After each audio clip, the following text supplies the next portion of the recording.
that without the presence of this subtle body, mind and intellect, I cannot recognize the general consciousness. Because general consciousness is all over the place, but I need an object to reflect it for me to recognize that there is a general consciousness. Without the reflecting medium, I cannot recognize. Not that I am creating general consciousness. General consciousness is all the time. Ajayato mriyateva. It is always there. But yet, it cannot be recognized without the subtle body. Follow now? Subtle body is required. But the subtle body has nothing to do with the general consciousness. General consciousness is general.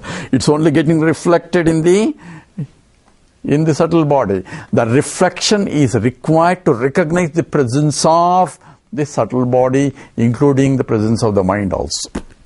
Okay, just as I give simple example is, I need a moon to see the sunlight. Because in the night, in the Purnima day, when I look at it, I see a moon.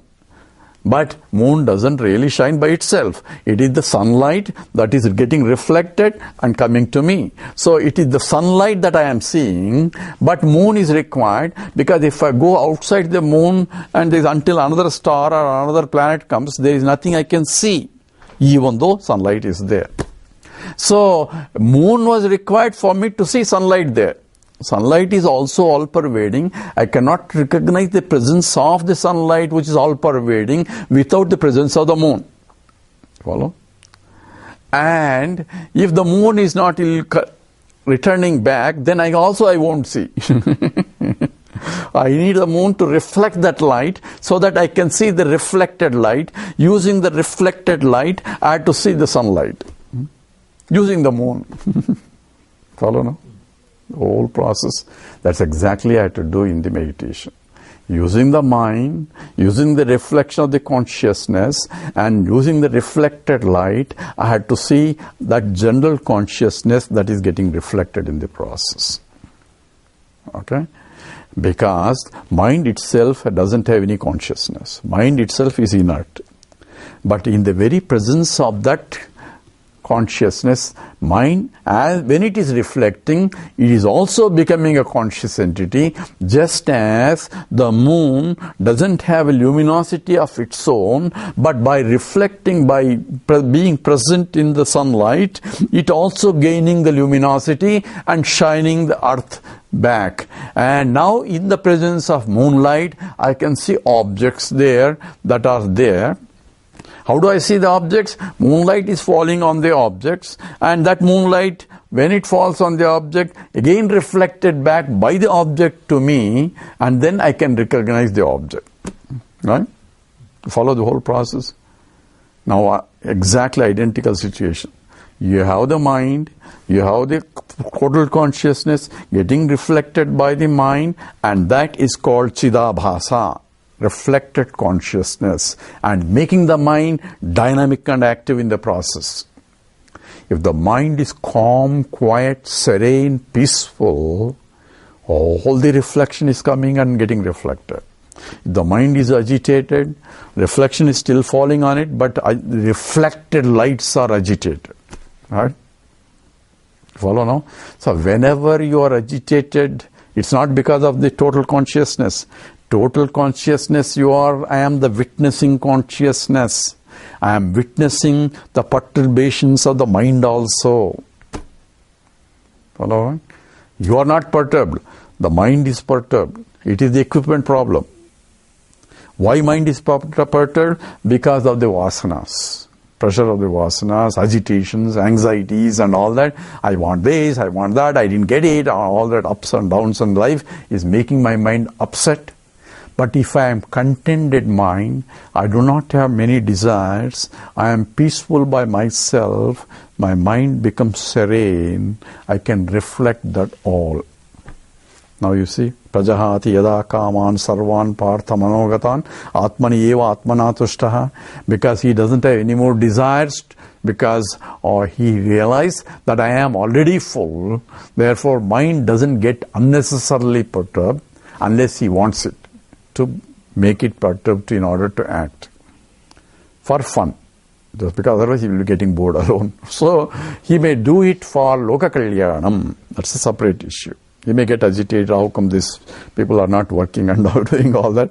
All that is agitations only at the superficial level for people, make people active. Jagrat, it comes in this slope, in this earth.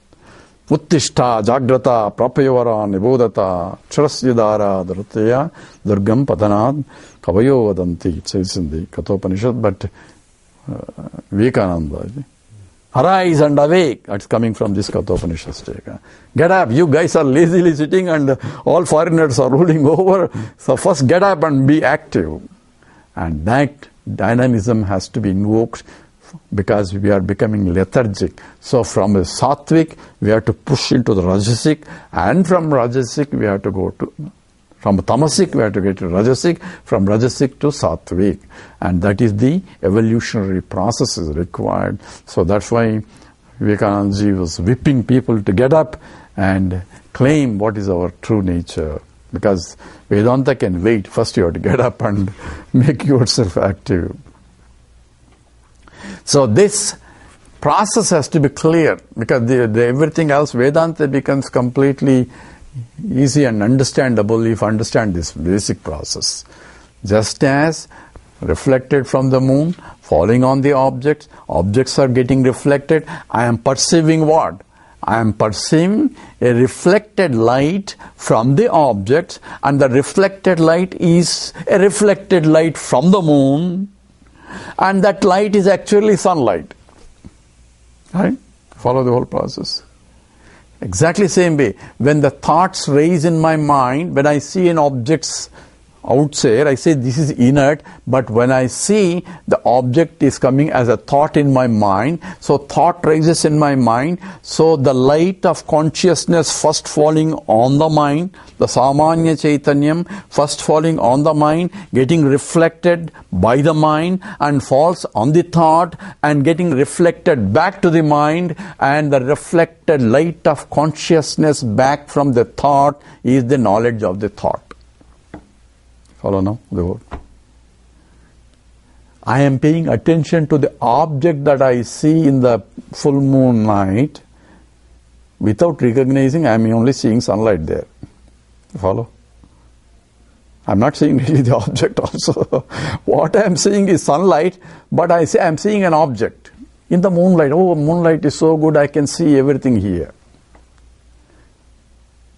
But remember, what I am really seeing, not the object, not the moonlight, it is the sunlight.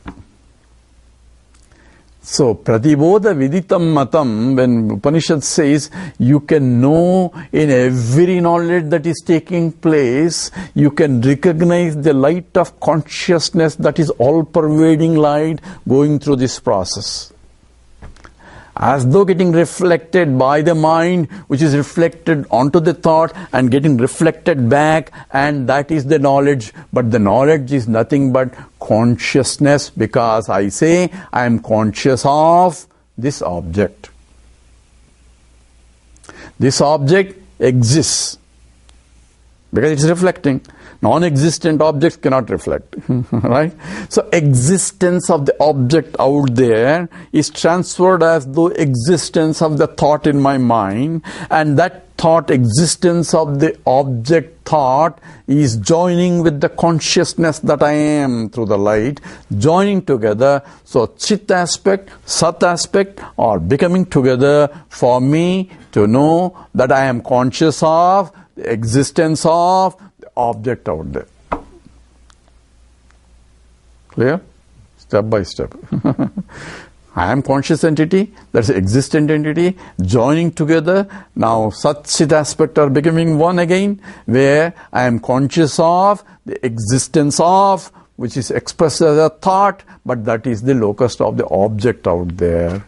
But object out there is a thought in my mind. Thought in my mind is a thought that is rising as a wave, but it is in my consciousness because I am conscious of the thought.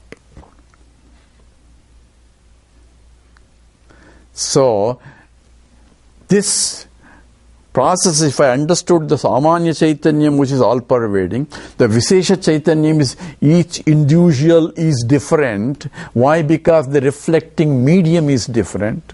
not the Kamanya Chaitanya. Reflecting media are different, and depending upon how polished they are, they behave, right? Some are polished people, some are not polished people. All that, depending upon that, they behave depending upon the reflecting medium. And what is the problem? It's nothing to do with Samanya Chaitanya.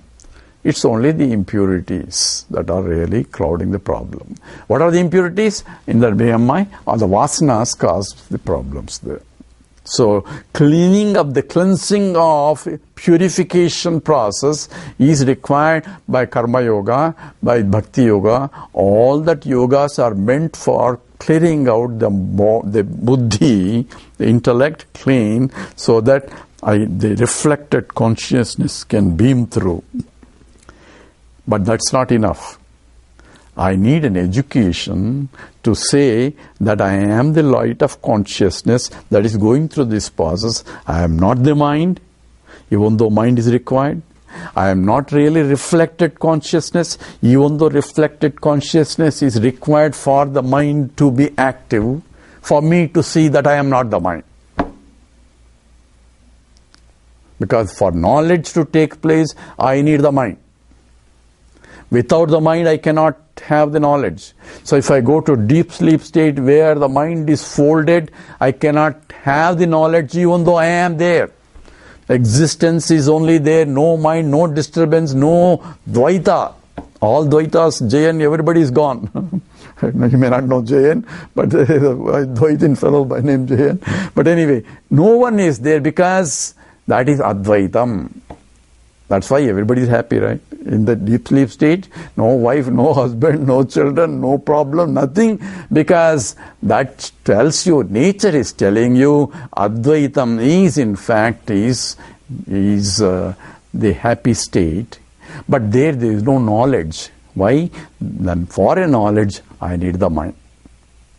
But if the mind is coming with all it's junk also. So first I have to have a mind, and I purify the mind by a process. So processes are required not for realization, for purification, yes. So remember, if you read J.K. Krishnamurti's all those philosophies, he say you are conditioning the mind. So how do I uncondition? Don't ask me, because if I tell you, then you will recondition again another way. So there is no process, because process will condition you again. So don't go to a teacher, don't go this, and don't ask process. So he is all against it. But Vedanta says that's nonsense also. You need a process, because by process you made a mess yourself. How did it become dirty? It's not born like that. It became dirty by having a selfish desires, and you perform action, and vasanas came because of the action only. Therefore, by actions only, by proper way, process only, you have to remove that conditioning. Just as you need a sharp needle to remove the thorn, right? You don't need a needle also, but you need the sharp needle. But once the needle is gone, once the thorn is gone, the needle also you throw. That's what in the Atma Bodha, the Atma Bodha says, it says, Jalam Katakarenu Vatu, just like Katakarenu, says Krutva Jnanam Swayam Nasye Jalam Katakarenu Vatu. Katakarenu is a powder they put on to make it water clean. So you put a powder to remove the dirt, so you put some more dirt on it. But this Katakarenu will absorb all the dirt, and the process, it becomes heavy and sinks, so you won't have Katakarenu nor the dirt. Water becomes clean. And same, there are several examples that you use, just like you use soap to clean the dirty plate. You don't want soap also, you clean the soap or you clean the dirty, but in the process it is purification. So in the same way, you have to use a process to purify, and those purified minds only will be able to recognize. That's what he's going to tell in this sloka here. Says, Asino duram rajati. Even though in sitting one place, he's traveling all over. How can the sitting one place all over? Sitting one place means immovable entity, and traveling all over is movable entity. Now Samanya Chaitanyam is immovable, and Visesha Chaitanyam is immovable. Wherever you go, the mind is going along with you, right? So that is the two things here. Sayano yati sarvatha. While sleeping, you are traveling all over the place. So it's also somewhat similar. Kastam mada amadam devam madanyo jati marhasi. So it is neither happy nor unhappy. It is pure consciousness. Happiness, unhappiness, all those things are the moods of the mind only. The properties of the mood. Mind become happy whenever it has whatever it likes it got, or whatever it likes it obtains. So it is happy. If it gets something that it doesn't like, then it's unhappy. So happiness and happiness are the moods of the mind depending upon the external circumstances. But you are witnessing consciousness, conscious of happy mind, unhappy mind, miserable mind, elated mind, jnani mind, ajnani mind. From the pure consciousness, there is no jnani, ajnani. Follow that also. Only from the mind point, there is a jnani, ajnani. Now let's ask a question. How does the jnani sleep? Because, you remember when the Karana Sarira is there, right? It is Sushma Sarira, Stula Sarira, Sushma Sarira, Karana Sarira. So, even the mind is folded. Now, what does he say when he talks about his experience of the deep sleep state? If you ask, sir, where are you? Of course, if you ask, get up, where were you? I was sleeping only, he will tell. But I don't know where he was, right? There is no knowledge of anything because the mind is required to know. The mind itself is folded. Then how does he really, is there ignorance with him? No. A jnani sleeps as a jnani's mind sleeps. Ajnani sleeps with ajnani sleeping mind. That's what is the correct answer. Okay, these are questions raised and answers, and questions raised and answers, because these are important. Because suddenly questions will come, so there should not be any confusion in this. That's what is a clear understanding involves. Crystal clear knowledge has to be there. There cannot be any confusion because that is the nature of the truth has to be understood. So here, madanyo jnatum arhasi. Here, a phrase is used by the Lord Yama, other than me, madanyaha jnatum arhasi. Who can know this? So it's a more egotistical statement, looks like. Other than me, who can know this one? Is the Yamadharmaraja statement. And Shankara interprets, it's not an egotistical statement. It is a statement he's saying, Madanya means, other than me, you, because Nachiketa is also included, are others who have purified their mind. So what is required is the purification of the mind as a requirement. So here the statement is, unless that is required, you cannot know. Now look our own. I'm sorry, I don't want to say your own, but look our own lives. How many things we have attended with Vedanta classes? We finish Upanishad, we finish Gita, we finish this text, we finish that text. What happened? I am still looking for Brahman. So what does that really mean? Where is it? Don't I understood that Brahman is a Tattvamasi statement in one? So, Sadaji, I understood completely in the Chandogya class itself. You told me Tattvamasi, everything I understood. Then where is the problem?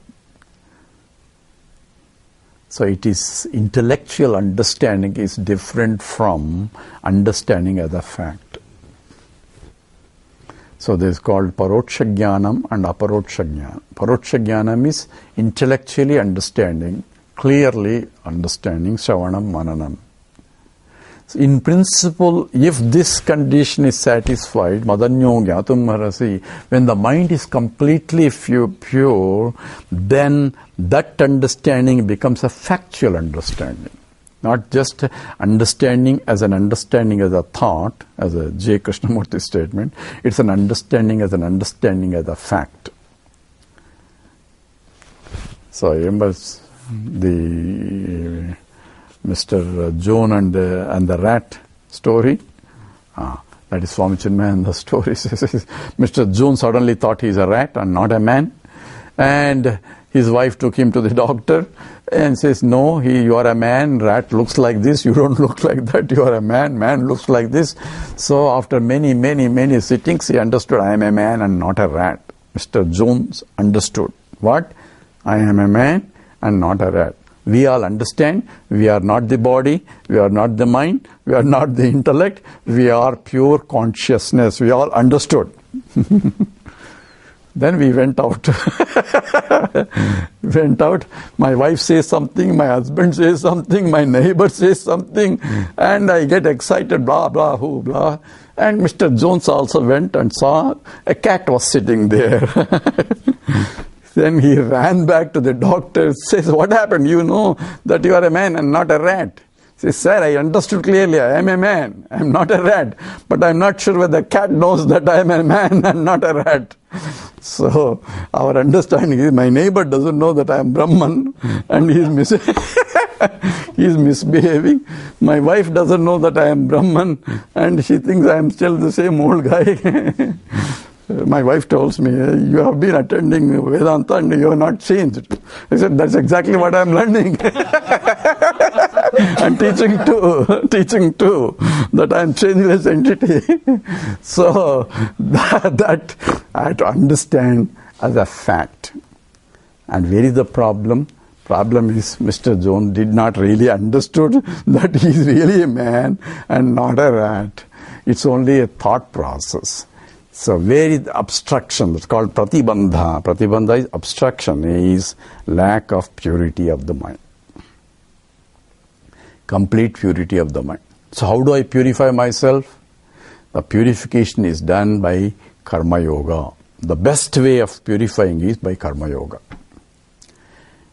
Oh, I cannot do this one is that, karma, upasana, bhakti yoga.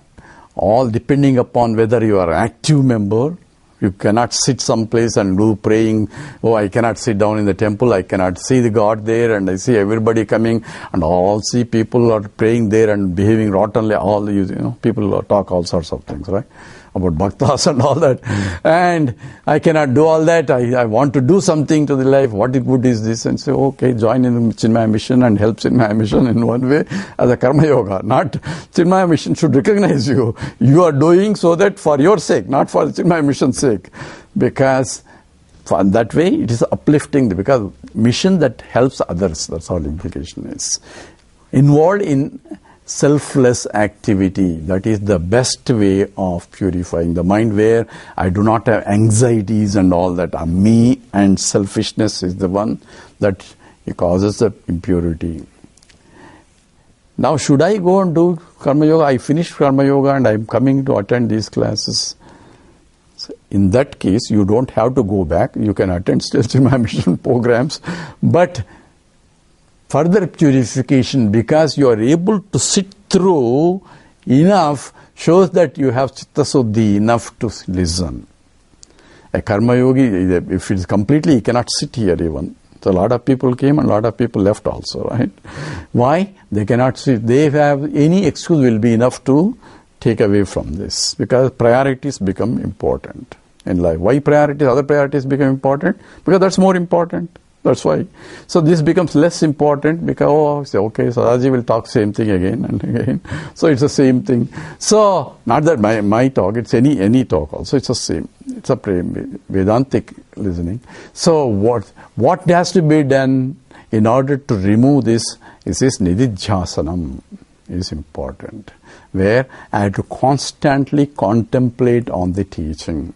So how do I do nididhyasanam? Should I sit in one place and do nididhyasanam? You can sit in one place and do nididhyasanam. You can move around in places and be nididhyasanam. You can keep listening to the scriptures and keep reminding this and do nididhyasanam. You can preach somebody, catch hold of somebody who can listen to you and then talk Vedanta until they stop inviting you. So that's what happened. People stop inviting us for their parties, because wherever in the parties I get bored of other topics. So somehow I start Vedanta talk, some question, then people will leave me, leave that place. Only one or few remain. So they start inviting me also. But that will happen. But you will end up with different companies basically, because all those things will disinterest you. That's all the implication. Your attitude and things will change.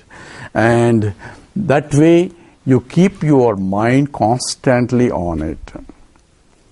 So when I spend so much time on Vedanta, my wife thinks it's all ropes and snakes. What all things you keep reading again and again?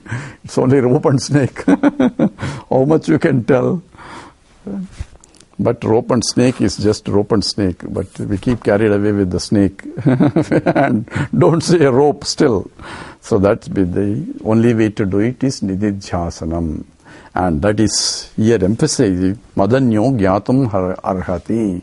Other than me and you, Nachiketa is also the evolved being. Says it cannot be unless you have purity of the mind.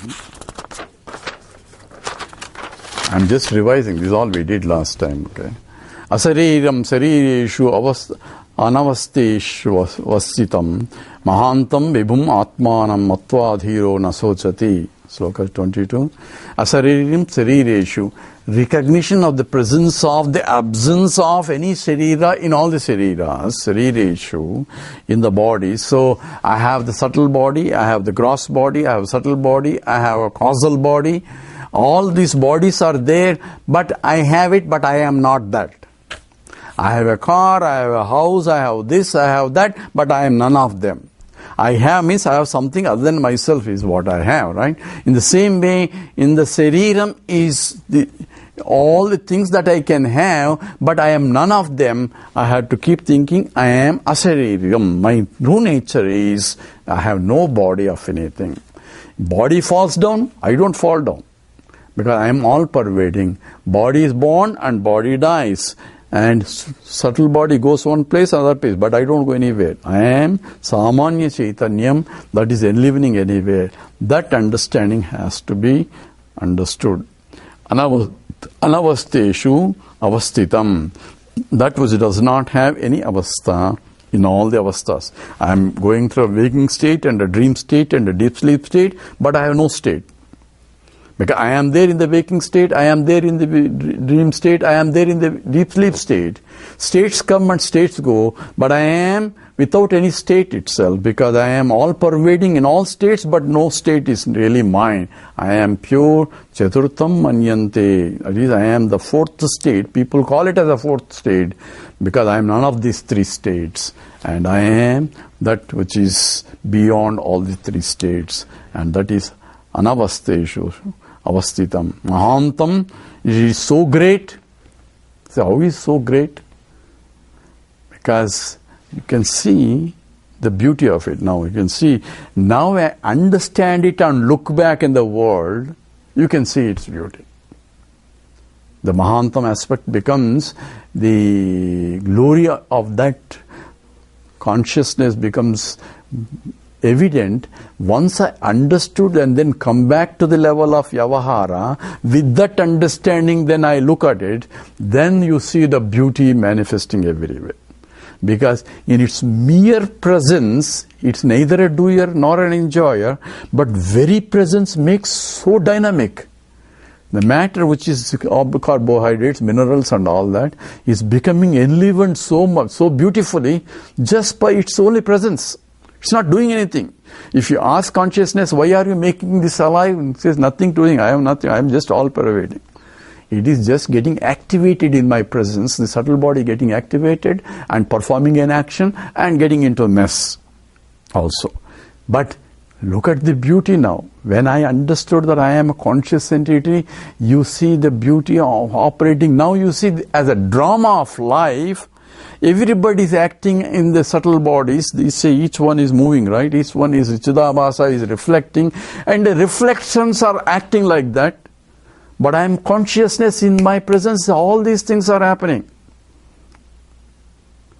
And the greatness is if you, from every insect moving, you see the beauty there. You see, amazed that the life itself is expressing so beautifully, you see the glory. It becomes a vibhuti. That's what is 10th chapter of Gita. Krishna talks about there are millions of vibhutis I can tell. I can't tell all of them. I only give you some things that you are familiar. But we are more familiar than what Arjuna was familiar, right? We know what he was familiar, and also we know what he's not familiar also. So everything that I see becomes a vibhuti of the Lord. So how does a person who has the knowledge at the same time operating at a transactional level, he sees the beauty everywhere, he sees the dynamism, life pulsating everywhere, he enjoys everything as his glory. Frankly, my glory only, it says. But he doesn't want to say that. He says, it's Lord's glory, see the beauty. Beauty comes in the, if you look at, simple vegetables and all that, I get lost. But you say color, now even these capsicums are coming in different colors also. It used to be mostly green. Now you have varieties and varieties of this, varieties of flowers, varieties of beauties, but all coming from same mud, same water, converting that into so beautiful different things. What an amazing life. And everyone is acting so beautifully in their own way. Each one is cocooned with their own problems. But remember, they are all dynamic and active. And they are looking for happiness only in one form or other. They think happiness is even the what are those guys who want to go to heaven for some terrorists also. After all, that's also life is pulsating there also. Are misinformed. They are all misinformed, brainwashed to do something else. That's a problem there. And the other people are there to brainwash them also. So it's all is going like that. But if you look at a grandeur scale, everything is in the order. If you go to my website, advaitavedanta.com, I think. So I wrote one article on intellectual bhakti. I don't know how many people read that. There's an intellectual bhakti article. It's a very interesting article if you read it. So what is bhakti at an intellectual level? So one fellow, these are all question and answer. One fellow said, I don't have bhakti, I can't think of God in form, and I can't do puja, I can't do this, I'm not emotional. Other people I see all emotionally involved, oh Rama, oh Sita, oh Lord, everybody getting lost emotionally. I can't do any of this, I just see what they are doing and I can't reach any of that. How am I going to become bhakta? I try to analyze logically. He says, you are the best in bhakta than them. Why? Because the bhakti can be intellectual. It's not only intellectual, emotional also. But I have to satisfy him. But you have to read that. You have to read that article to understand it anyway. There you see the beauty. The people are complaining. Other people cause complaining. People complaining about others. Other people keep fighting. All that is within the order only. From the grandeur order, everything is cosmic process goes on. Same thing happened thousands of years ago. Same thing happening now. Thousands of years from now on, same thing. May not be Bush or may not be this guy, may not be Obama, but some other people will be fighting same thing. Same process going on. Same lies will be going on. Same thing will be going on. This drama of life continues. And that is the Mahantam. That is the glory of this whole thing. If I have that vision, then it's a different approach to the life itself. You see tamasha, you act as is required. At the same time, you also don't act. Also, you see the things going on. So somebody went to Nisargadatta Maharaj, and at that time there may be the Pakistan-India war may be going on at that time. They were asking about what do they think about Pakistan war. He was not worried about Pakistan. He was talking about war in your mind first. You solve the war in your mind, all other wars will be solved.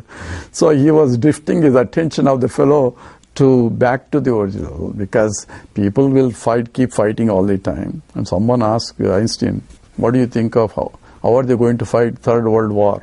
I don't know if you know that. He said, I don't know about Third World, but I know how they are going to fight Fourth World War with stones and sticks.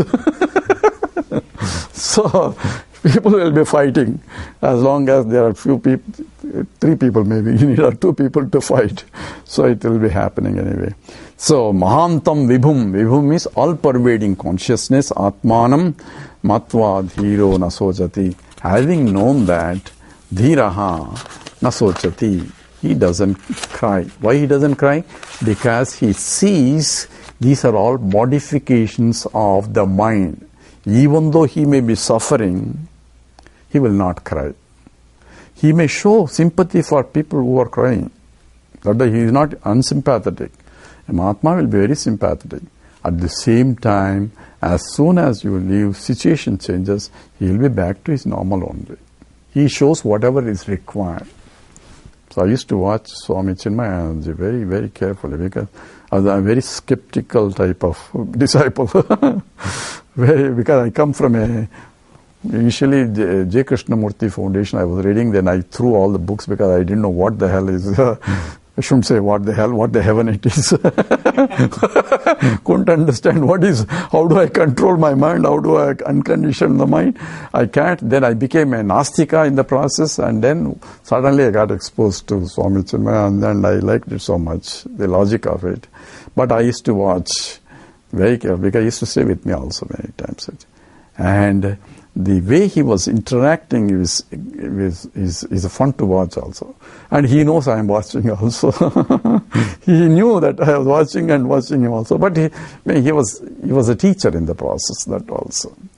And the way he was reflecting almost the reflection of whatever people are come and telling also. And you can see his expressions, his joy, his anger, his everything, because whatever is required at that time. He was angry next time was so compassionate immediately, because that's what is required at that time also. And it's a beauty to watch the Mahatma. So I learned actually outside the class more than inside. I might have told you. I may be telling this. I told in the last camp was in Washington D.C. The last camp of Gurudev Chinmayananda, and I was not doing much. But although my name was there in that organizer, I was not doing anything much. And well, asked me other people are doing. And there used to be they arranged, I think, a youth camp also at that time. There's one Mahadwar. I don't see him anymore, and he was in charge of. He was a young guy. College, the university guy who just graduated. So he was in charge of the youth camp, and the youth were not listening to him. Youth are all teenagers, and it's very difficult to know. They were wearing shorts and this and that, and no one was really paying attention to the dress they are supposed to wear. And he wanted them to wear some shalwar kameez and all that proper dress. These kids, they come all over the place and do whatever these American trained kids, put legs here, put legs there. All those things were happening. So he wanted Swamiji to discipline them. And he didn't want to go to Swamiji to tell him. He was afraid of going to there. So he went to, I think, Vilasni, and Vilasni said, you ask Sadaji, go with you. I don't know why I was drafted. So at that time, people recognize that I am the organizer. So anyway, normally when I say organized, I delegate everybody to work and I sit back. That's what my organization is. I don't do anything. I used to have Balan is there. Balan is a very, very meticulous organizer. So I say in charge of Balan. So he used to give me a call every day. The report of he did this, he didn't do that, all those things. I used to get report. And then I used to give suggestions. So he used to do all that.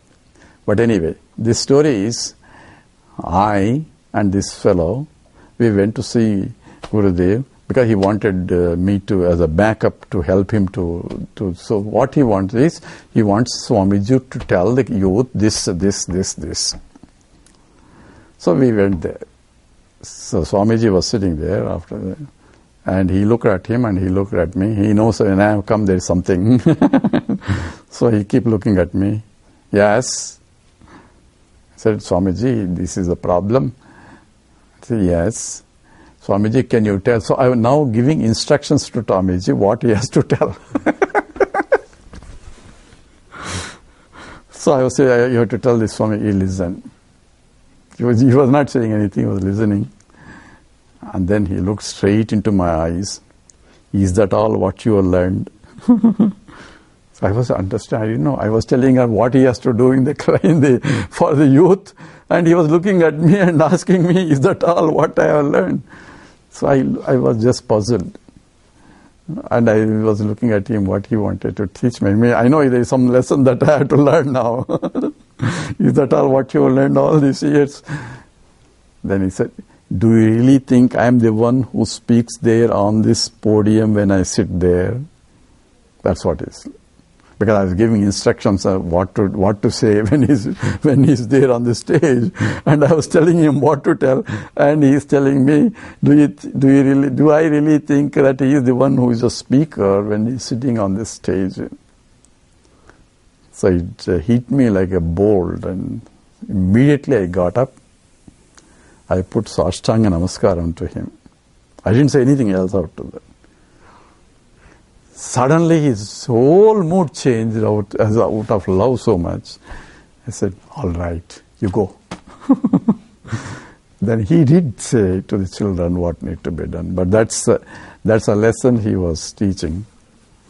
And of course on that was the time he was also mentioning, you understood, he said. You understood. He didn't say anything else other than that. But anyway, this is... The Mahatma's visions are really different when they are on this stage. So with that, the actual teaching aspect of it is over. But other than the last sloka is going to be in this Valli, again we come back. But now he's going to tell us some about the sadhana in 23. So it is all the rerun of the whole thing, previous one. But this is the teaching. We have to understand, apply in our day-to-day life in order to assimilate this knowledge. Even though we understand it here, we have to assimilate that knowledge when things are going sixes and sevens. Because that's the time we lose. Have this knowledge. That will happen when I have this knowledge memorizing all the time. It won't suddenly come. So I have to keep this knowledge all the time in my mind. And whenever I have to be playing a witnessing consciousness that I am, and when things are really troublesome and the mind is getting involved, it is very difficult, but I can withdraw. And this is what the process, I think, Swami Paramarthananda calls it as the PNR reduction. I told about PNR reduction. So, FNR reduction. Says, as you become more and more and more involved in it, the frequency of perturbation goes down, and the PN into FIR. Oh my God, FIR. I don't know why PNR. FIR. The frequency of perturbation, the intensity of perturbation, and the recovery time from the perturbation, they all go down as you start becoming more and more and more. So it is not a drastic change. It is a gradual evolution of the mind as the mind gets purified. So where the problem is, lingering vasanas make my mind get involved in my transactions. I cannot play like a drama. I am playing the roles as my real nature. That's where the problem is. Roles will have a problem. Just because you are a jnani, nothing will happen. Same thing will be there. Same problems will be there. In fact, more intense maybe. Because you are not doing much other than sitting and reading more. So problems may be still there. Yet you see the drama of life and pay where attention has to be paid, you pay. Otherwise you don't. And that becomes the nature of the realized soul. Nayamatma pravachanena labhya. Nayamatma pravachanena labhya. Na medhaya na bahuna srutena. Medhaya na bahuna srutena. Yame vaishav vrunute tena labhya.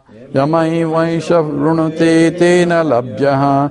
Tasyaisha atma virunute tanum swam. Tasyaisha atma vivunute tadum swam. Together. Nayam atma pravachanena labhyaha. Namedhaya bahuna srutena. Yami vaishav vrunate tena labhyaha. Tasyaisha atma vivunute labhyaha. Vivunute tanum swam. So here it says you need the proper requirements. So he is emphasizing one aspect here. What is emphasizing is I need to have the strong desire for liberation. The mumutshutvam has to be intense enough. Intense enough what? Intense enough, I think Ramakrishna Paramahamsa gives the example where says, when somebody immerses you into the water and holds you down, you want anything other. All you want is breathing. You don't want anything else in their life. And that desperate position to I want only breathing, that is the intense desire to breathe. Same way, intense desire to liberation is a requirement for you. Oh, I can have that desire, I can attend this place, I also want to attend that one, I can this and that. If you have many things that are going, then it is a problem because your mind is getting dissipated in other things because I do not know how to play the game of life properly. If I understood and know, then I can play the game. I can go anywhere. So yogaratova, bhogaratova, sangaratova, sangavihina, yasya brahmani ramate chittam, nandati nandatcheva. See, Bhajagovindam. So he can be yogi, he can be bhogi also, provided nandati nandatcheva. He is reveling in that in everywhere, wherever he go. Because where is Brahman? Not there. Everywhere is Brahman only in different forms. He understood that everything is Brahman only, so he has no problem in transactional world also, because that's also Brahman. When I can see the Brahman, even my enemy also, or the one who is in my boss, or who is in my servant, or who is in this and that, then my attitude is different. Compassion automatically flows through. But for that I should be already jnani, right, to play. But until then I can practice that. Even though, so in the morning that's why I keep as an exercise, in the first thing in the morning, play your role, what are the scenes that you are, think that Brahman is there, you are acting with. Even though it may be in the boss form, or a wife form, or a husband form, or in this form, it is the Lord in that form I am dealing with. That means you already prepared your mind to be not reactive, but only active to the situation what is required. In the night again, you forgot all that when you are acting in spite of all this. You forgot in the emotional involvement. You recollect back, oh sir, I forgot and I want to project, oh it was the Lord, I forgot. So you will wipe out all the reactions left over in the mind in the process. So if you do that regularly, it becomes natural. Okay. So here he is saying, this will not give you meditation. What are the? Na, I am Atma, this Atma, pravachanena labhyaha.